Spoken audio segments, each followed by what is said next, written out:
नमस्कार,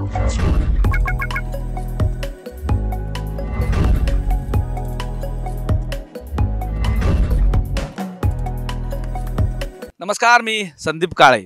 success password या साम सकाळ आणि सरकार नामाच्या खास कार्यक्रमात आपलं मनापासून स्वागत करतो. गेल्या अनेक दिवसापासून आपण या कार्यक्रमाला खूप चांगला प्रतिसाद देत आहे. महाराष्ट्रभरामधनं भारतभरामधनं या कार्यक्रमाला घेऊन मला खूप छान रिस्पॉन्स मिळतो, याचा मला आनंद होतोय.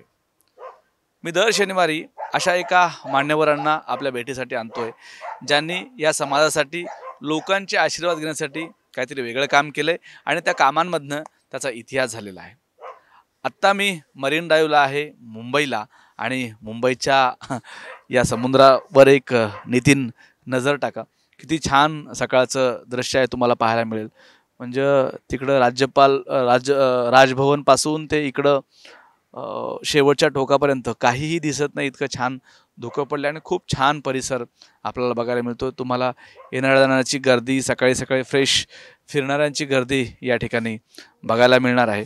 पण मी तुम्हाला सक्सेस पासवर्ड या कार्यक्रमाच्या माध्यमातून एक वेगळी मेजवानी आज या कार्यक्रमाच्या निमित्ताने देणार आहे.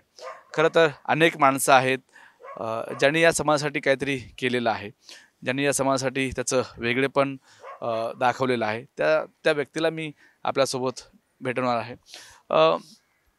इकडच्या साईडला आपण बघितलं तर बोटी नेमक्याच आता लागलेल्या आहेत आणि बोटी बाहेर समुद्रामध्ये जाताना आपल्याला भेटतात. इकडल्या बाजूला तुम्ही बघितला तर झेंडे निशाण लावलेले आहेत आणि त्या निशाणच्या माध्यमातून एक खूण दाखवलेली आहे. जसं आपण म्हणतो की माणुसकीच्या वेगवेगळ्या खुणा असतात, तशी ती त्या नावाड्यासाठी त्या समुद्रामधली खूण आहे, खूणगाठ आहे. आणि खूप छान पद्धतीनं सकाळचं हे वातावरण बघायला मिळते. म्हणजे धुकं इतकं पडलं की कॅमेऱ्यात तुम्हाला पाहताना मला सगळं पांढरं शुभ्र जाणवते.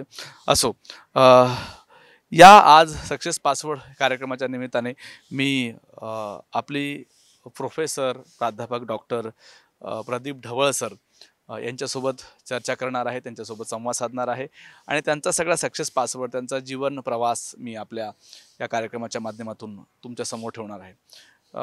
ढवळ सर साहित्यिक आहेत, शिक्षण क्षेत्रामध्ये त्यांनी खूप मोठं काम केलं आहे, सामाजिक क्षेत्रामध्ये त्यांचं योगदान आहे आणि अशा या सगळ्या प्रवासामध्ये त्यांनी जे काही निर्माण केले ते वेगळं आहे.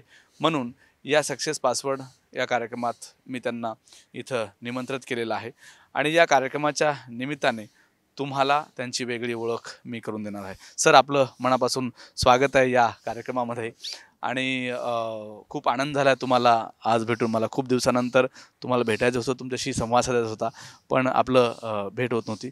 सर, मी सुरुवात करतो आपल्या या सगळ्या प्रवासाला, तुमच्या एकूण सगळ्या जर्नीला. मला जायचं आहे तुमच्या गावामध्ये. म्हणजे तुम्ही मुंबईत आला ठीक आहे, पण कोकण, कणकवली हा सगळा प्रवास मी जेव्हा रिसर्च करत होतो तेव्हा मला जाणवत होतं की एक माणूस जो गावातला आहे, जो इथे येऊन काहीतरी वेगळं करतो, त्याचा सगळा प्रवास कसा होता आणि कसे ते दिवस होते तुमच्या गावाकडचे? खरं तर 50 वर्षापूर्वी, म्हणजे वयाच्या अगदी 6व्या वर्षी मी वडिलांबरोबर मुंबईला आलो. म्हणजे वडील साधे गव्हर्नमेंट नोकर म्हणून काम करत होते.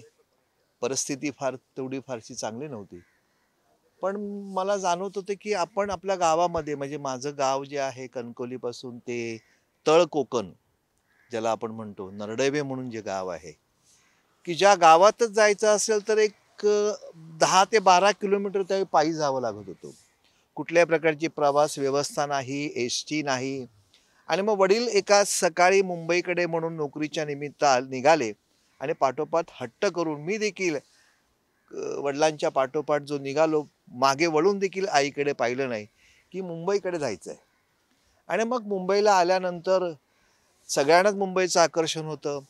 म्हणजे 1950 ते 60च्या दरम्यान मुंबईमध्ये तसं काय फारसं महागडं नव्हतं, सहज सगळ्या गोष्टी मिळत होत्या, इतकी गर्दी नव्हती. आणि त्यातल्या त्यात आम्ही ठाण्यामध्ये मुक्काम.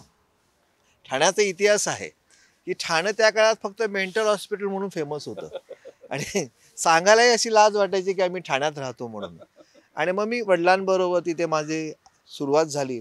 घरामध्ये जवळजवळ आमच्या त्या काळात 10 बाय 10च्या खोलीमध्ये साधारण एक 15-20 माणसं असायची. रात्री कोण कुठे झोपायचं याचा पत्ताच नसायचा.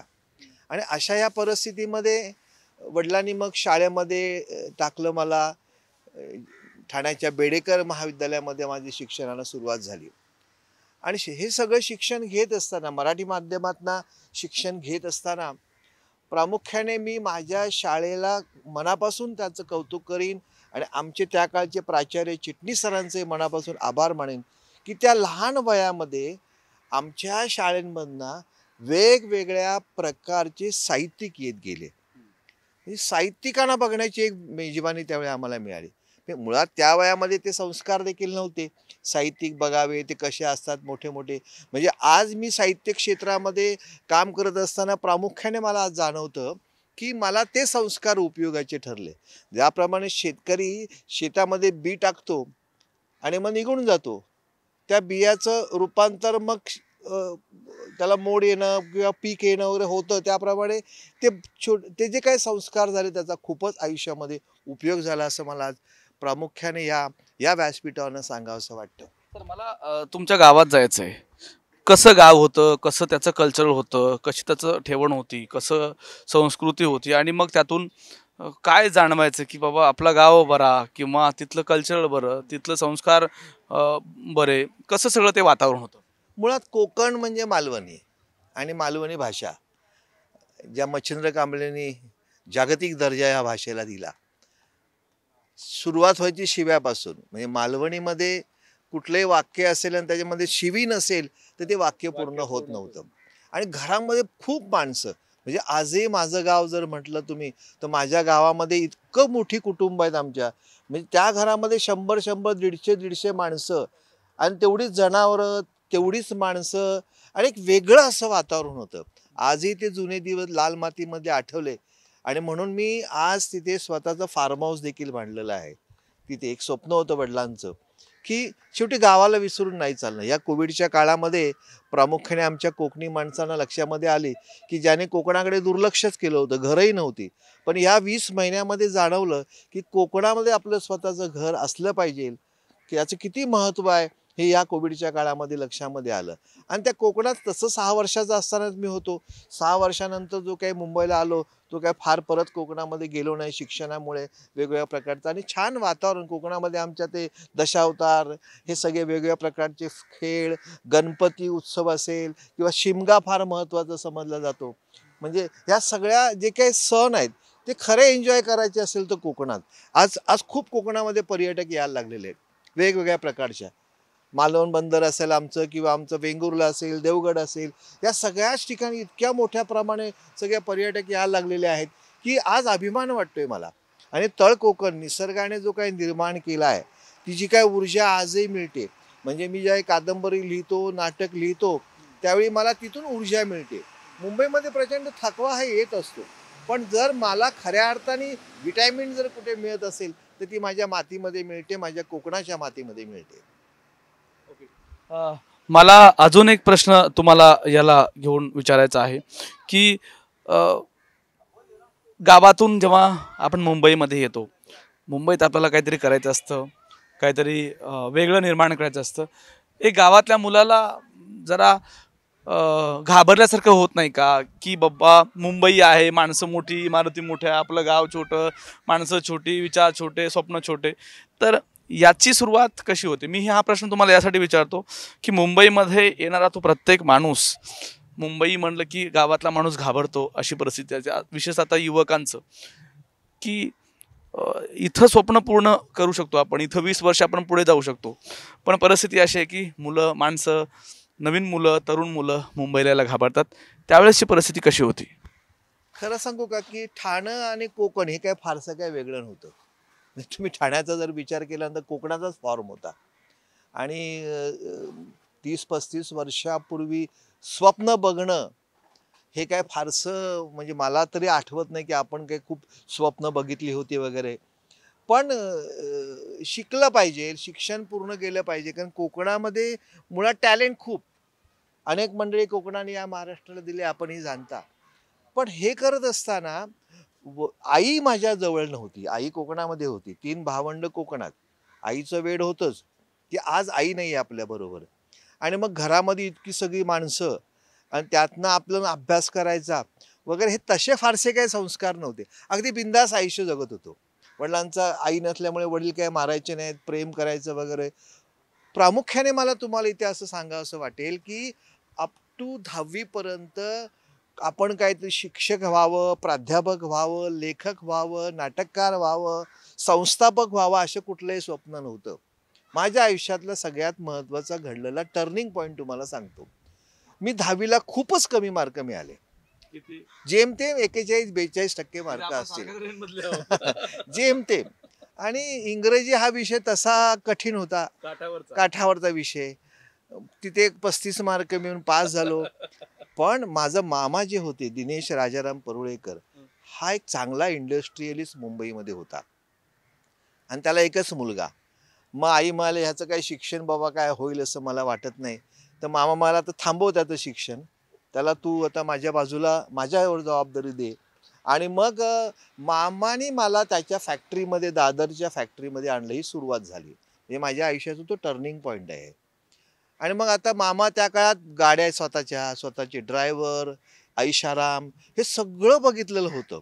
म्हणजे मुळात आकर्षण चित्रपटाचं होतंच. आमचे त्या काळातले धर्मेंद्र असतील, शत्रुघ्न सिन्हा असेल, हे राजेश खन्ना, हे सगळे सगळे आमचे त्या काळचे आयडॉल. आणि त्या सगळ्यामध्ये कुठेतरी आपण असं मुंबईशी कनेक्ट होत गेलो. मग मामाच्या फॅक्टरीमध्ये गेलो. मामाच्या फॅक्टरीमध्ये मी नोकरीनिमित्त, नोकरी म्हणण्यापेक्षा सेट ना, मामाचा भाचा म्हणजे सेट. आणि मग एक प्रसंग तुम्हाला सांगतो, की जो माझ्या आयुष्यामध्ये आजही मला प्रेरणा देतो तो प्रसंग. ती घडली ती घटना फार महत्त्वाची होती. अर्धसत्य नावाचा चित्रपट आला होता, आपल्याला माहिती असेल. या अर्धसत्य चित्रपटाचे दिग्दर्शक रामानंद शेट्टी आणि शिवानंद शेट्टी हे देखील आमच्याच फॅक्टरीच्या बाजूला त्यांची फॅक्टरी. आणि ते मला मानायचे. 2 वर्ष जवळजवळ मी 10वी नंतर तेच काम केलं. आणि त्यांच्या असं लक्षामध्ये म्हणजे असाही प्रसंग घडला, की आमच्या फॅक्टरीमध्ये लता नावाची एक मॅनेजर होती. मामा कोर्टानिमित्त कोर्टात गेला होता. आणि नेमका तिच्या गावातनं तार आलं. बरं, कोकणातनं तार आली की समजायचं काहीतरी माणूस झालं. हा प्रकार त्यावेळी होता.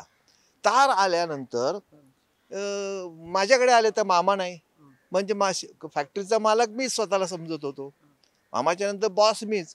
आणि त्या काळात सेट म्हणणं एखाद्याला फार मोठं काहीतरी वाटायचं, अभिमानाची गोष्ट वाटायची.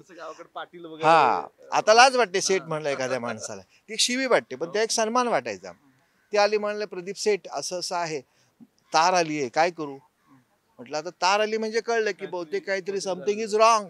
मी म्हटलं जा. काय काय प्रश्नच नव्हता, तारेशिवाय दुसरा पर्यायच नव्हता. मग तिला म्हटलं जा, तुम्ही मामांना सांगतो असं असं झालं म्हणून. आणि मग तिला तिथं सगळं पेटी कॅश बिअर वगैरे घेतलं, तिला सोडून दिलं, ती गेली निघून. 5:15च्या दरम्यान मामा फॅक्टरीमध्ये आले. आणि मामाच्या केबिनमध्ये जे मला रिस्पेक्ट देत होते ते रामानंद शेट्टी आणि शिवानंद शेट्टी बसले होते. मामाला सवय होती, आल्या आल्या आपल्याला बेल वाजवल्यावरती पिऊन आला, म्हणलं लता मॅडमला बोलवा. मग लता मॅडम गेल्या. कुठे गेल्या आणि कोणाला विचारून गेल्या. तापला एकदम कोकणी, म्हणून लगेच भडकला. कोणी पाठवलं? प्रदीपनी पाठवलं. बोलवा त्याला. मला बोलून घेतलं केबिनमध्ये. आणि मला ज्या प्रकारे शिवी त्यांनी झाडली तिथे, तो प्रसंग सांगतो पुढे. ज्या पद्धतीने मामाने माझा अपमान केला तिथे, की तू काय स्वतःला फॅक्टरीचा मालक समजतो का, तुला कोणी अधिकार दिलेला लता मॅडमला पाठवायचं वगैरे वगैरे, काही एक्सप्लेनेशन घेतलं नाही. एक वाईट शिवी जी मी आता कॅमेऱ्यासमोर बोलू शकत नाही, जो कोकणी माणसं बिंदासपणे कंपल्सरी. त्यामुळे ते आता कॅमेऱ्यासमोर नाही मला बोलता येणार, पण ते मला प्रचंड मनाला लागलं. तरुण वय होतं, संवेदना होत्या, भावना होत्या, याचा कुठलाही विचार झाला नाही. किंबहुना माझी आई म्हणजे त्याची बहीण, पण गरीब होतो आम्ही. पण गरिबीचा इतका अपमान होऊ नये हे प्रामुख्याने त्यावेळी असं लक्षामध्ये आलं. आणि तात्काळ मी गेलो अकाउंटंटला वगैरे सगळ्यांना आमच्या बोलावलं, की हे सगळं लॉक केलंय मी, ह्या चाव्या घ्या. मला प्रवास करायचा जमत नव्हतं. ड्रायव्हरला बोललो. ड्रायव्हरला म्हटलं मला तू आत्ताच्या आत्ता मला शिवडेला नेऊन पोचव, मला इथे राहायचं नाहीये, निघून जायचंय. आणि मी निघून गेलो मामाला न सांगता. वडिलांना फोन केले. वडील माझे मेंटल हॉस्पिटलमध्ये वॉर्डबॉयचं काम करायचे. वडिलांना म्हटलं, बाबा तुम्ही ताबडतोब या, मला घेऊन चला, मला मामाकडे राहायचं नाही आहे. 17-18 वर्षाचं वय होतं. काय झालं ते म्हटलं, नाही तू आईला घेऊन ये बाबा. आणि मग तेवढ्यात मला वाटतं लता परत फॅक्टरीमध्ये आली. दुसरी पाठोपाठ तार आली होती की ज्याच्यामध्ये तिची आई एक्सपायर झाली अशा प्रकारची तार होती. आता ही घटना मामाच्या लक्षात आली की आपल्याकडनं चूक केली. त्यांनी शोधाशोध केली, प्रदीप कुठे आहे. मी त्यावेळी नव्हतो जागेवर, निघून गेलो होतो. त्याच्या लक्षात आली रोज 10 वाजता घरी येणार, त्या दिवशी 8 वाजता घरी आला. आणि मग जसं काही घडलाच नाही असा प्रसंग. त्याने माझ्या भावनेचा विचारच केला नाही. आपण या माणसाचा अपमान केलाय, आपला भाचा जरी असला तरीही कोणासमोर अपमान करू नये. तो झाला होता, तर ते काही सगळं परत येणार नाही. मला मला तू रागवलायस का म्हटलं, मी रागवलो नाही, पण निर्णय घेतला मी इथे थांबणार नाही. तिथून मग निघालो, बाहेर पडलो. खूप समजावून सांगायचा प्रयत्न केला, पण मला आज अतिशय प्रामाणिकपणे कबूल करावं असं वाटतं. आज जो काही प्रदीप ढवळ उभा आहे तो त्या एका घडलेल्या घटनेमुळे, जिथे अपमान झाला. आणि या अपमानातूनच हे जे काय आज मी फार काय निर्माण करू शकलो असं नाही. साहित्यामध्ये म्हणा किंवा ह्या सगळ्या क्षेत्रामध्ये जे वावरतोय, आणि याचा रिझल्ट सांगतो तुम्हाला की काय झालं. की मग मामा पुढे वृद्ध होत गेला, कॉटन कंपन्या बंद पडत गेल्या सगळ्या, कोरिया मार्केट अप झालं वरती, कोरिया मार्केट अप झालं. आणि कोरिया मार्केट अप झाल्यावरती कॉटन इंडस्ट्री बंद पडत गेल्या. मग मामा मग तिकडे मुंबईला गेला, फॅक्टरी त्यांनी गावाला शिफ्ट केली, म्हणजे फॅक्टरी. आणि मग त्या फॅक्टरी म्हणजे गावच्या फॅक्टरीचं उद्घाटन करण्यासाठी म्हणून माझा भाचाच हवा हा त्यांनी हट्ट ठेवला. म्हणजे मच्छिंद्र कांबळी प्रमुख पाहुणा आणि उद्घाटक म्हणून मी होतो. आणि त्यांनी जाईपर्यंत शेवटपर्यंत सांगितलं, आज जो काही उभा आहे प्रदीप, मला ज्याचा अभिमान वाटतो, तो माझ्या एका शब्दामुळे हा माणूस घडलेला आहे. म्हणजे कधी कधी माणसाला काही क्षण शिकवतात, माणसाला जगण्यासाठी म्हणा, पूरक ज्या गोष्टी असतात. अलीकडच्या काळामध्ये एखाद्या आपल्या मुलाला किंवा मुलीला पटकन बोललं की ते रागवतात, आत्महत्याही करतात. पण चांगल्यासाठी असतं हे केव्हा कळतं आपल्या लक्षामध्ये येतं की ज्यावेळी आपण या सगळ्यातनं प्रोसेसमधनं पुढे जात असतो त्यावेळीच. सर मला दुसऱ्या एका प्रश्नाकडे अजून तुमचं लक्ष वेधायचं आहे. तुमचा आणि साहित्याचा एवढा संबंध कसं काय आला? कारण तुम्ही इतकी नाटकं लिहिली, तुम्ही इतकी पुस्तकं लिहिली, काय हा सगळा एकूण तुम्ही एकदम साहित्याकडे कसं काय वळलात? कॉलेजमध्ये शिकत असताना गरिबी तर होतीच. म्हणजे तो प्रसंग झाल्यानंतर मग मी कॉलेजमध्ये जॉईन झालो, आमच्या ज्ञानसाधना महाविद्यालय ठाणे. तिथे मग पुढे मी प्राध्यापकी झालो. मी तुम्हाला म्हटलं सुरुवात केली त्याप्रमाणे साहित्याची अनेक मंडळी पाहिलेली होती. आणि योगायोगाने मी इतका अपमानित होऊन बाहेर आलो होतो की काहीतरी करायचं आहे. आता मला कळतंय की मला काहीतरी करायचं आहे. काय करायचं हे कळत नव्हतं. आणि त्या काळात योगायोगाने स्वामी विवेकानंद माझ्या आयुष्यामध्ये चरित्र त्यांचं आलं आणि माझ्या आयुष्याचा घाटच सगळा बदलला. म्हणजे खूप वाचत गेलो. शनिवार रविवारी मौन धारण करायचो. आणि म्हणजे सकाळी जे मौन धरायचो, म्हणजे शनिवारी सकाळी, ते रविवारी म्हणजे सोमवारी सकाळी लेक्चरलाच मग मी ते मौन सोडायचो. आणि समग्र विवेकानंदांचं साहित्य वाचून काढलं, त्याचं टिपण केलं. आणि टिपण करता करता एके दिवशी माझं व्याख्यान हे फलटणला होतं. म्हणजे विवेकानंदांच्या जीवनावरती, नरेंद्र ते विवेकानंद एक झंझावात नावाचा मी कार्यक्रमच करतो. आणि त्या व्याख्यानाला नरेंद्र ते विवेकानंद एक झंझावात, नरेंद्र म्हणजे स्वामी विवेकानंदांचं नाव. अच्छा. तो कार्यक्रम माझा फलटणला होता एका महाविद्यालयामध्ये. गच्च तुडुंब असं महाविद्यालय भरलं होतं. मी देखील रंगलो होतो, नुकताच प्राध्यापक झालो होतो. आणि मग माझं भाषण इतकं रंगलं की कार्यक्रम संपल्यानंतर योगायोगाने विंगेतनं प्राचार्य शिवाजीराव भोसले आले. आणि शिवाजीराव भोसले तर अधिकारी पुरुष. त्याने माझ्या खांद्यावर हात ठेवला आणि म्हणाले की प्रदीप, विवेकानंदांवरती यापुढे बोलण्याचा अधिकार माझ्यानंतर तुला आहे. पण मी जी चूक केली माझ्या आयुष्यात, मी आयुष्यभर बोलत गेलो, व्याख्यानावरनं व्याख्यानं देत गेलो, पण कुठेही त्याचं संकलन माझ्याकडनं घडलं नाही, लिखाण फारसं काही माझ्याकडनं घडलं नाही. तर तू स्वामी विवेकानंदांवरती लिहित जा जे तुला भावले ते. आणि त्यातूनच माझा पहिला ग्रंथ आला, नरेंद्र ते विवेकानंद एक झंझावात नावाची कादंबरी आली. तो आशीर्वाद प्राचार्य शिवाजीराव भोसले यांचा. आणि मग लोकांना ते आवडायला लागलं. म्हणजे मी जे काही लिखाण करतो, अगदी टू बी फ्रँकली सांगतो, मला आवडतं ते मी लिहितो. ते विकलं गेलं पाहिजे, त्याच्या विकण्याच्या मागे लागणं हे मी आयुष्यात कधी केलं नाही. आणि त्या कादंबरीवरनं मग जे विश्वविक्रमी लिम्का रेकॉर्डमध्ये जे नाटक गेलं संन्यस्त ज्वालामुखी, काय होता त्याचा विषय? विवेकानंदांचं लाईफ, संन्यस्त ज्वालामुखी हे विश्वविक्रमी नाटक झालं की जे ज्यामध्ये आमचे मित्र आमदार संजय केळकर हे रामकृष्ण परमहंसांची भूमिका करतात. महाराष्ट्र, कर्नाटका, गोवा असे अनेक प्रयोग, 250 पावणे 300 प्रयोग नेमके त्या नाटकाचे झाले. आणि तिथून मला मग साहित्याची आवड निर्माण होत गेली. आजही रात्री कितीही वाजो 4 पानं तरी वाचणार, त्यातलं टिपण लिहून काढणार, त्यातल्या वाक्याला अंडरलाईन करणार. त्याचा काय फायदा होईल मला आयुष्यात माहीत नाही. अनेकांना तो होतोय, झालेला आहे.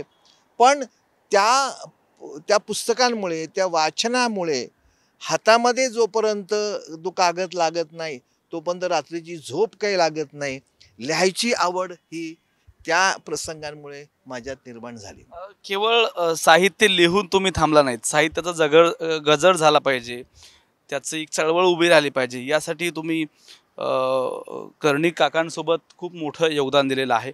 नेमकं ते योगदान काय होतं? कशा पद्धतीनं साहित्याची चळवळ कोकणातल्या चळवळीनं महाराष्ट्राचं रूप घेतलं आणि एक वेगळं वातावरण आज आपल्याला महाराष्ट्राच्या अनेक भागांमध्ये किंवा विशेषतः मुंबई ठाण्या भागामध्ये पाहायला मिळते. ती चळवळ नेमकी काय होती? योगायोगाने मधुबाई म्हणजे पद्मश्री मधु मंगेश कर्णिक आणि मी स्वतः एकाच गावातले, आणि मधुबाईंचं आकर्षण होतं. एकूणच मधुबाईंचा प्रवास म्हणजे माझाही प्रवास असं मला वाटतं. कारण आम्ही कोकणी माणसं ज्या पद्धतीने आलो आहोत मुंबईपर्यंत चाकरमणी म्हणून, हातात काही नाही, साधी आपली बॅग हातामध्ये असायची, ती घेऊन मुंबईमध्ये आलेली सगळी मंडळी. मला प्रामुख्याने मधुबाईंचा जो काही सहवास लाभला तो 1991 सालापासून. 1991 साली मधु मंगेश कर्णिक यांनी 91वं साहित्य संमेलन जे रत्नागिरीला झालं होतं, त्या व्यासपीठावरनं त्या साहित्य संमेलनामध्ये रत्नागिरीला तो आयोजित करण्यात आला होता. पण त्या व्यासपीठामध्ये कोकणी माणसं कुठे फारशी दिसत नव्हती. कोकणामध्ये स्ट्रेंथ आहे, कलावंत आहे, साहित्यिक आहेत, लेखक आहेत, सगळे आहेत. पण कोकणी प्रवृत्ती आपल्याला सगळ्यांनाच माहिती आहे, त्यावरती बोलायची गरज नाही. आणि मग मधुबाई 1991 माझ्या आयुष्यामध्ये आले आणि मधुबाईंनी तिथे संकल्प सोडला की आपण कोकणाचं एक व्यासपीठ निर्माण करावं. आणि त्या कोकणाच्या व्यासपीठावरती कोकण मराठी साहित्य परिषदेचा जन्म झाला. मी कार्यकर्ता, त्या काही माधव गडकरी होते, शरद उपासनी होते, आमचे शशी होते, मधु मंगेश कर्णिक होते, स्टॉलवर्ड सगळी मंगळे. म्हणजे ही माणसं इतकी श्रीमंत वाटायची, श्रीमंत त्या असाने साहित्याच्या माणसाने इतकी प्रगल्भ असायची, वाटायची की आपल्याला ह्याच्यापैकी काय जमेल का, किंवा यांच्या जवळ तरी आपल्याला जाता येईल का. यांना भेटणं म्हणजेच एक वेगळ्या प्रकारची पर्वणी होती. ज्या महाविद्यालयामध्ये मी प्राध्यापक म्हणून काम करत होतो त्या महाविद्यालयामध्ये आम्ही एक व्याख्यानमाला सुरू केली होती, गुरुवर्य सवी कुलकर्णी व्याख्यानमाला. आणि आमच्या संस्थेचे अध्यक्ष सतीश प्रधान हे नेहमीच माझं कौतुक करायचे. आणि प्रधान साहेब म्हणायचे, अरे प्रदीप, तुम्ही असे काही कार्यक्रम करा की ज्याच्यामुळे निवळ शिक्षणाच्या पलीकडे जाऊन विद्यार्थ्यांनी काहीतरी बघितलं पाहिजे, केलं पाहिजे. आणि म्हणून गुरुवर्य सवी कुलकर्णी नावाची व्याख्यानमाला सुरू केली आम्ही, ज्याचा मी सचिव होतो. महाराष्ट्रातले सगळे साहित्यिक व्यासपीठावरती आणले, फक्त पु ल देशपांडेंना आम्हाला काही आणता आलं नाही. आणि माझ्याबरोबर आमचं ज्ञानसाधनाचं एक वेगळं व्यासपीठ आहे की असं म्हणतात ना की प्रवासाला जात असताना आपण कोणाबरोबर प्रवास करतो हा महत्त्वाचा आहे. स्वामी विवेकानंदांच्या आयुष्यातली 3 गोष्टी मी नेहमी जगत आलो. स्वामींनी 3 गोष्टी आयुष्यात सांगितल्या की आत्ता म्हणून तुम्ही जगा. तुमच्या आयुष्यात काल काय घडलं, उद्या काय घडणार आहे, यापेक्षा प्रेझेंट आयुष्य जगायचा प्रयत्न करा. दुसरं त्याने असं आयुष्यात सांगितलेलं आहे की डू नथिंग, काहीच करू नका. मग तुम्ही अस्वस्थ असाल, कन्फ्यूज असाल, काही तुम्हाला जमत नसेल, शांत राहा, तो काळ निघून जाऊ द्यात. तिसरं महत्त्वाची गोष्ट मला स्वामींच्या आयुष्यावरनं कळली ती म्हणजे डू डेअरिंग. डेअरिंग करायचा प्रयत्न करा. आणि आम्ही सगळे डेअरिंग करतच आलो. परिणाम होईल काय माहीत नव्हतं. ज्याच्या खिशामध्ये महिन्याला वडील 1 रुपया खर्चाला द्यायची शाळेमध्ये असताना, आणि त्या 1 रुपयामध्ये आपण कसं बसं भागवायचो, तर त्या परिस्थितीतनं आज इथपर्यंत येणं म्हणजे माझ्या वडिलांना गंमत म्हणून सांगतो तुम्हाला, 10वीची परीक्षा होती आणि वडील म्हणाले की तू 10वीला जर पास झालास पहिल्या अटेम्प्टमध्ये तर तुला सायकल बक्षीस देईन. आता केवढा आनंद. त्या काळात सायकल म्हणजे लक्झरियस. हो, आमच्या ठाण्यात 2-3 लोकांच्या कार होत्या फक्त. सायकल विकत मिळणार म्हणून मी अभ्यासाला जी काही सुरुवात केली आणि 41% मार्क घेऊन पास झालो. वडिलांनी 60 रुपयाची सायकल विकत घेऊन दिली मला. त्याला गावठी सायकल ती. आणि स्वप्न होतं की ठाण्यावर ना गावाला सायकलनी जायचं आणि ते स्वप्नही पूर्ण केलं. हा, माझ्याकडे सायकल आहे. आणि 7 दिवसाचा प्रवास करून माझे सगळे सहकारी मित्र, मग सत्यवान करंगुडकर असेल, संदीप वैद्य असेल, चंद्रकांत लाड असतील, मंगेश महाळुंगे असेल, ही सगळी मंडळी माझ्याबरोबर आम्ही गोव्यापर्यंत सायकलने गेलो होतो. केवढं मोठं स्वप्न त्यावेळी होतं. आणि त्या परत आल्यानंतर आजपर्यंत कधी सायकलवर बसलो नाही. सांगायचं तात्पर्य हे स्वप्न आमचं होतं. आणि हे सगळं करत असताना ज्ञानसाधना महाविद्यालयामध्ये प्राध्यापक रुजू झालो, ही एक घटना चांगली सांगणे इतपत.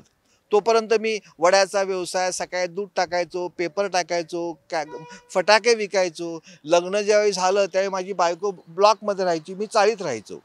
आता चाळीची संस्कृती वेगळी, ब्लॉकची संस्कृती वेगळी.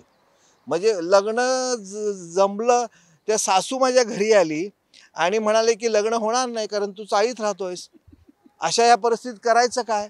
मग अशा वेळी काय घडलं की एक प्रसंग असा घडला माझ्या आयुष्यामध्ये की आपल्याला काहीतरी केलं पाहिजे म्हणून मग उद्योग सुरू केला. मग पुस्तकं विकणं, बुक स्टॉल सुरू केला, ट्रान्सपोर्टचा व्यवसाय सुरू केला आणि कन्स्ट्रक्शन व्यवसायापर्यंत जाऊन पोहोचलो. आणि कन्स्ट्रक्शनला मी बऱ्यापैकी स्थिरावलो, पैसा यायला लागला खिशामध्ये. पण मन काही रमत नव्हतं. कारण मामाकडे असताना आम्हा पैसा पाहिला होता. पैशाचं महत्त्व मला त्यावेळी वाटत नव्हतं आणि आताही फारसं वाटत नाही. तुम्ही जर प्रामाणिकपणे काम केलात, मला असं वाटतं पैसा हा येत राहतो. तुम्ही एक प्रसंग मध्ये सांगितला होता की तुमचे बाबा तुम्हाला आई नाही म्हणून अ, मारायचे नाही, तुमचा लाड करायचा. काय झालं होतं आईला? आई नाही म्हणजे आई माझी कोकणात. तर अच्छा, इथे आईसोबत हा नाही. नाही, आई इकडे आणायला घरच नाही ना हो. ओके. हां. काकांकडे राहत होतो आम्ही सगळेजण, स्वतःचं घर नाही. आईचं आणि तुमचं रिलेशन कसं होतं? खूपच चांगलं अटॅचमेंट होतं आईच्या आणि माझं. आई म्हणजे सगळी प्रत्येकाची दैवतच असते ना. हो. आईचं सगळं लक्ष माझ्याकडे होतं, मुंबईत हा आता काय करत असेल वगैरे. आणि मुळात सगळी स्वप्न, दोघांची स्वप्न पुरं करायचा प्रयत्न मात्र मी सातत्याने केला. तो प्रसंग तुम्हाला सांगायचा राहिला की कन्स्ट्रक्शन व्यवसायामध्ये मी आलो, चांगलं स्थिरावलो, पैसा यायला लागला, सायकलची कार आली घरामध्ये. म्हणजे 1988ला I was the first person की जो पहिला असेल की ज्याची स्वतःची 4 व्हीलर कार होती, सतीश प्रधानांच्या नंतर. मला प्राध्यापकच व्हायचं होतं, प्राध्यापक व्हायचं स्वप्न होतं. मग इकडे बिल्डिंग कन्स्ट्रक्शन व्यवसायामध्ये 88-89ला खूप पैसा मिळत होता, पण मन रमत नव्हतं. प्राध्यापक व्हायचं आहे, प्रयत्न केला आणि योगायोगाने ज्ञानसाधनाची जाहिरात आमच्या आली होती, प्राध्यापक हवा म्हणून. आणि इंटरव्ह्यूला कोण? तर पी सावळाराम, श्याम फडके, सतीश प्रधान, असे स्टॉलवर मंडळी, 15-15 लोकांचं पॅनल इंटरव्ह्यूला. आणि मग मला इंटरव्ह्यूला बघितल्यावरती आमचे दादा पी सावळाराम म्हणाले, अरे तू बिल्डिंग कन्स्ट्रक्शन, कारण ठाण्यामध्ये पूर्वी एकमेकांना माणसं ओळखत होती, नावाने ओळखीत होती. छोटंसं गाव होतं, तेव्हा कोणाच्या घरात काय चालू आहे सगळं ठाण्याला कळायचं. तर त्यावेळी मग दादा म्हणाले की अरे तू इथे कामाला माझ्याकडे प्राध्यापक म्हणून येतोय, तुझी अपेक्षा काय पगाराची? पगाराची अपेक्षा काय? म्हटलं अपेक्षा काय तुम्ही द्याल ती. त्यावेळी मला 700 रुपये पगार ठरला 88ला. म्हणजे माझ्या ड्रायव्हरला पगार 1200 होता आणि मला पगार 700 रुपये. पण माझ्या दृष्टीने तो 700 रुपये महत्त्वाचा का? तर मला हवाय तो जॉब मला मिळाला होता. आणि 32 वर्ष महाविद्यालयामध्ये प्राध्यापक म्हणून एकही दिवस वेळ न चुकवता, म्हणजे माझं 12चं लेक्चर असेल तर 11:55 मी दारात उभा असायचो. तुम्ही कोकणामधून इकडं आलात महाराष्ट्रामध्ये, सॉरी मुंबईमध्ये. तर त्याच्यानंतर तुम्ही किती मुलं आणली? रोजगाराच्या दृष्टीने तुम्ही काय पावलं उचलली? तुम्हालाही वाटलं असेल की जशी मुलं आपण गावातून आलो तसं मुलांना हातभार देणं गरजेचं आहे, त्यांना मदत करणं गरजेचं आहे. त्यासाठी तुम्ही काय केलं? मदत करणारे आपण कोण? म्हणजे अगदी बाबा आमटेंच्याच शब्दात सांगायचं झालं तर दान माणसाला नादान बनवतं. प्रकाश आमटेंचा प्रसंग तुम्हाला सांगतो. आदरणीय प्रकाश आमटेंकडे माझं शिवबा नाटक तोपर्यंत लिहून झालं होतं. आणि विदर्भामधल्या लोकांना फारसं शिवाजी महाराजांचा इतिहास माहीत नाही. विदर्भामध्ये म्हणजे आनंदवनात परमपूज्य बाबासाहेब पुरंदऱ्यांचं जाणता राजा हे नाटक झालं होतं. प्रकाश म्हणजे विकास आमटे म्हणाले की मला नाटक कळलंच नाही. तेव्हा माझ्यासारख्या एका सर्वसामान्य लेखकाला स्वतः परमपूज्य बाबासाहेब पुरंदरे म्हणाले की तुम्ही ढवळ सरांचं शिवबा नावाचं नाटक पहा. आणि चक्क मला त्यावेळी विकास आमटेंचं पत्र आलं, प्रदीप ढवळ असं असं ऐकलेलं आहे, तुझं नाटक घेऊन आनंदवनात येशील का? आता प्रकाश आमटेंचा फोन, विकास आमटेंचं पत्र, हे माझ्यासारख्या माणसाला खूप मोठं झालं ना. ही फार मोठी हिमालया एवढी उत्तुंग माणसं. आनंद खूप झाला. आणि मग मी तोपर्यंत हॉटेल ताजचा ग्रीन कार्ड होल्डर कुठला असतं ते सिल्वर कार्ड होल्डर झालो होतो. लग्न होऊन 25वं वर्ष लागलं. 25वं वर्ष होतं. बायको म्हणाली की अरे कुठेतरी त्या ताज हॉटेलला एकदा तरी घेऊन जा. आणि तोपर्यंत मला हे पत्र आलं होतं. म्हटलं आपण गंमत करूया, 25वा आमचा लग्नाचा वाढदिवस आहे. मी म्हटलं तिला तुला मी नागपूरच्या ताजमहलला घेऊन जातो. चालेल म्हणाले. आम्ही दोघेही फ्लाईटने नागपूरला गेलो. टॅक्सी पकडली. टॅक्सीवाल्याला म्हटलं आनंदवन ताजला घेऊन चल. त्या टॅक्सीवाल्याला कळे ना आनंदवन ताज काय प्रकार आहे हा. आणि आम्ही दोघंही आनंदवनात गेलो. आणि मला आताही सांगताना अंगावर काटा येतो. माझं स्वागत करायला डॉक्टर विकास आमटे त्यांच्या त्या गेटवरती उभे होते. कोण आहे प्रदीप ढवळ हा? हे सर्वसामान्य लेखक. तो सन्मान मला मिळाला. आणि तिथे मला असं वाटलं की ह्यांच्यासाठी आपण काहीतरी केलं पाहिजे. आणि मग मी द्वंद्व नाटक, गांधीजींच्या विचाराचं द्वंद्व नाटक जे लिहिलं, त्या द्वंद्व नाटकाचे सलग 13 प्रयोग करून प्रकाश आमटे यांच्या हेमलकसा प्रोजेक्टसाठी 15,55,555चा निधी दिला. म्हणजे देण्यामध्ये जो काय आनंद आहे ना, 15 लाख देण्या इतपत मी काही तेवढा सक्षम नव्हतो. पण हे करू शकतो आपण. करण्याची ताकद प्रत्येक माणसामध्ये असते. इच्छाशक्ती सगळ्यात महत्त्वाची आहे. मधु मंगेश कर्णिक असतील किंवा ही सगळी मंडळी असतील, या सगळ्या मंडळीने समाजासाठी देणं काय असतं हे आम्हाला शिकवलं. आणि मलाही प्रामुख्याने वाटवतं आज आपण स्टेबल आहोत. प्रत्येकाने हा विचार केला पाहिजे की जो समाज आपल्याला घडवतो, ज्या समाजाने आपल्याला काहीतरी नाव दिलेलं असतं, ज्या समाजाने आपल्याला अस्तित्व दिलेलं असतं, या समाजाची परतफेड करायची वेळ केव्हा तरी येते. त्यातनं मग आनंद विश्व गुरुकुल हे महाविद्यालय जन्माला आलं. त्यातनं मग मी अनेक विद्यार्थ्यांना वेगवेगळ्या प्रकारची मदत करत असतो. जीवा महालाचं तुम्हाला मी मग बोलता बोलता सांगितलं. जीवा महालाचे वंशज, 13वे वंशज, त्यांच्या मुलांना आम्ही दत्तक घेतलं. माझ्या एका लेखणीमुळे जीवा महालाचा तो जी काही झोपडी होती, त्या झोपडीचं घर तयार झालं. म्हणजे ठरवलं आपण तर काही आयुष्यामध्ये होऊ शकतं. जेव्हा तुम्ही या सगळ्या सक्सेसकडे पाहता, मी त्याला सक्सेस या अर्थाने म्हणतो, माझा कार्यक्रमाचं नाव पण सक्सेस पासवर्ड आहे, की एका व्यक्तीने आपलं विश्व कसं उभं केलं आणि जेव्हा तो मागे बघतो तेव्हा तो आपल्या सक्सेसकडे कसं पाहतो. तुम्ही जेव्हा तुमच्या सक्सेसकडे पाहता की मामाकडे राहणारा मुलगा आज अशा ठिकाणी आहे, ज्यांनी अनेकांचे आशीर्वाद घेण्यासाठी काम केलेलं आहे, तो काहीतरी वेगळं करतोय, साहित्यामध्ये केलंय, एज्युकेशनमध्ये केलंय, संशोधनामध्ये केलंय, आत्ता साहित्याची चळवळ सगळीकडे उभं राहते. तुम्ही जेव्हा तुमच्या सगळ्या सक्सेसकडं पाहता तेव्हा तुम्ही नेमकं कुठल्या गोष्टीला उजाळा द्याल किंवा काय उभं केलं तुम्ही, कशामुळं, ज्यामुळे हा सक्सेस मिळाला, काय सांगाल? मला असं वाटतं हे सगळं जे काही जो स्टेटस माणसाला हवा असतो, जो मिळवल्यानंतर ह्या सगळ्यामागे कोण असेल तर एक एक एक दैवी शक्ती असते आणि आईवडिलांचे आशीर्वाद. ह्या 2 गोष्टीवरती माणूस हा तारतो. आणि मन तुमचं स्वच्छ असेल ना तर देव पण भरभरून देतो. भरभरून देतो. म्हणजे ज्याला शाळेची फी भरण्या इतपत परिस्थिती नव्हती, EBCचा फॉर्म भरून शाळेचं शिक्षण पूर्ण झालं. वडिलांना 210 रुपयाचा पगार होता. गावाकडे त्यातले अर्धे पैसे पाठवायला लागत होते, कारण म्हणजे त्या मनी ऑर्डरवरती गावची माझी भावंड जगत होती. आज इतकं भरभरून देवाने दिलं ना सगळं, त्यामुळे एकीकडे आनंद पण होतो आणि मागे वळून बघत असताना नाही, असं अनेकांच्या आयुष्यात असे प्रवास झालेले आहेत. आणि ह्या सगळ्या प्रवासामध्ये तुम्ही स्वतःला जितके बॅलन्स कराल, सतत बॅलन्स करणं सगळ्यात आयुष्याचं महत्त्वाची घटना यासाठी असते की डोक्यात हवा गेली की संपलं माणसाचं. ती मी कधीही जाऊ दिली नाही. त्यातनं सातत्याने हाच विचार केला की आता माझी मुलं स्टेबल झाली आहेत, त्यांचं शिक्षण पूर्ण झालं आहे, हवं ते म्हणजे ज्याचं झोपडीत राहणारा प्रदीप ढवळ आज 2-2 फ्लॅटमध्ये राहतो, गावाकडे आलिशान बंगला तयार होतो, स्वतःचं फार्म हाऊस तयार होतं. अजून किती हवं आहे आपल्याला काही. आता माझं स्वप्न आहे रिटायरमेंट नंतर, मी माझ्या मुलांना देखील सांगितलं, पत्नीला सांगितलं की मला आता समाजासाठी काहीतरी करू द्या. मग त्यातनं मग योगायोगाने परवाच 12 डिसेंबरला आदरणीय पद्मश्री मधु मंगेश कर्णिक यांनी माझी कोकण मराठी साहित्य परिषदेच्या कार्याध्यक्षपदी निवड केली. खरं म्हणजे मी कार्यकर्ता होतो त्यांचा. एका कार्यकर्त्याला हा सन्मान देण्याचं व्हिजन किंवा हा सन्मान द्यावा हे आदरणीय आमच्या मधुबाईंना वाटणं हे मी माझं सगळ्यात मोठं आयुष्यातलं यश समजतो. पैसा किती आहे, किती गाड्या आहेत, किती घरी नोकर आहेत, यापेक्षा आपल्याला कोण रिस्पेक्ट देतो, आपल्याला कोण मान देतो, तो सगळ्यात महत्त्वाचा आहे. हे आलिशान हॉटेल समोर जाऊन बघतो आपण, समोर आहे. परवाच या हॉटेलमध्ये बसायची माझी योगायोग आला आणि आताच माझ्या मुलीला मी सांगितलं की चौघाने आम्ही चहा प्यायला बिल झालं 4,800. आता 4,800चं चहा या ज्या हॉटेलमध्ये जाऊन मी पिऊ शकतो, हे कोणाचं क्रेडिट आहे? हे सगळं कोणी दिलं आहे? हे सगळं समाजाने दिलेलं आहे. आणि म्हणून समाजाच्या उपयोगीसाठी जे जे म्हणून करता येईल ते करायचं हा मी पुढच्या माझ्या आयुष्याच्या प्रवासात करणार आहे आणि ते मी जास्त महत्त्वाचं समजेन. कोकण कला अकादमीच्या माध्यमातून मी आणि संजय केळकर काम करत आलेलोच आहोत.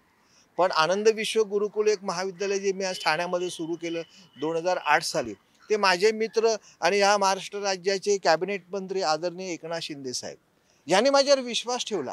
रात्री 2 वाजता मला फोन केला, ढवळसळ शाळा सुरू करायची. अरे म्हटलं रात्री 2ला कुठली शाळा सुरू करायची? पण आज ठाण्यामध्ये एक सन्मानाने 4,500-5,000 हजार विद्यार्थी महाविद्यालयामध्ये शिकतायत. कोणाला तरी असं वाटतं ना की आपण विश्वासाने या माणसावर काम करावं म्हणून. तो विश्वासाला तडा जाऊ देऊ नये असं मला सातत्याने वाटतं. ढवळ सरांचा हा सगळा प्रवास जेव्हा आपण पाहतो तेव्हा एक गोष्ट प्रामुख्याने लक्षामध्ये येते की आपण ठरवलं तर काहीही निर्माण करू शकतो. त्या निर्माण करण्याला एक वेगळा अर्थ असतो. मला असं वाटतं की गाव पातळीवर असणाऱ्या त्या प्रत्येक मुलांसाठी हा सक्सेस शो, सक्सेस स्टोरी, ढवळ सरांची सक्सेस स्टोरी खूप महत्त्वाची आहे. कुठंतरी कणकवलीमध्ये एका खेडेगावात जन्मलेला मुलगा जेव्हा मुंबईत येतो, इथं संशोधन करतो, शाळा कॉलेज सुरू करतो, साहित्याच्या वेगवेगळ्या चळवळीमध्ये सहभागी होतो आणि वेगळं काहीतरी निर्माण करतो, लोकांचे आशीर्वाद घेण्यासाठी काम करतो. मला असं वाटतं की हा सक्सेस वेगळा आहे. जेव्हा त्यांच्या आईची आठवण काढली तेव्हा त्यांना भरून आलं होतं. त्याचं कारण प्रत्येकाचा एक कप्पा असतो, आठवणीतला कप्पा असतो, एक भावनिक कप्पा असतो आणि त्या आठवणीलाही त्यांनी या निमित्ताने उजाळा दिला आहे. सर, आपलं मनापासून आभार व्यक्त करतो. खूप छान पद्धतीनं आपण आम्हाला वेळ दिला आणि आपला सक्सेस या निमित्ताने जाणून घेतला. मला आशा आहे की तुम्हालाही हा कार्यक्रम नक्की आवडला असेल आणि येत्या शनिवारी मी तुम्हाला अशाच एका वेगळ्या मान्यवरांसोबत या सक्सेस पासवर्ड कार्यक्रमामध्ये सहभाग करून घेणार आहे. आज इथं थांबतो. माझा सहकारी नितीन खरातसह ही सुंदर मुलाखत आपल्यापर्यंत नितीनने पोहोचवली आहे. नितीनचे आभार मानतो आणि या कार्यक्रमामध्ये आज इथंच थांबतोय. धन्यवाद.